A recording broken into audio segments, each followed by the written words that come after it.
ছোটোবেলায় মা যখন বোতলে তেল ঢালতো, আমার না খুব ইচ্ছা করতো যে আমি একটু তেল ঢালবো, কিন্তু ভয়ে কোনো দিন বলতে পারিনি।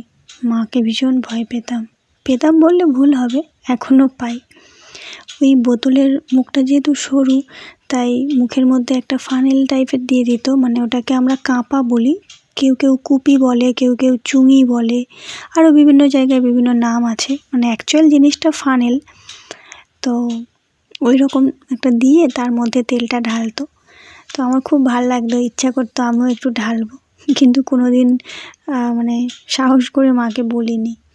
এখন নিজে সংসার করছি, নিজের হাতেই সব কিছু করি, আর মাঝে মাঝে ছোটোবেলার কথাগুলো খুব মনে পড়ে।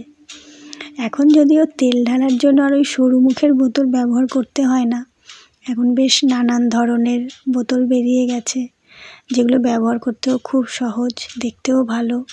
আমার খুব ইচ্ছা একটা কাঁচের বোতল কেনার, কিন্তু আমার ছেলে যেহেতু ছোট, আর ও রান্নাঘরে মানে সবসময় ঢোকে আর সমস্ত জিনিসপত্রে হাত দেয়, সেই জন্য আমি ভয়ে এখনও পর্যন্ত সাহস করতে পারিনি কাঁচের কোনো কিছু কেনার। আপাতত এই প্লাস্টিকের বোতল দিয়েই কাজ চালাচ্ছি। ছেলেটা একটু বড় হলে মনের ইচ্ছাটা পূরণ করে নেব। আমার মতো এমন উদ্ভট ইচ্ছা তোমাদের কারো ছোটোবেলায় হতো? যদি হয়ে থাকে আমাকে কমেন্ট করে জানাও, আমি শুনি।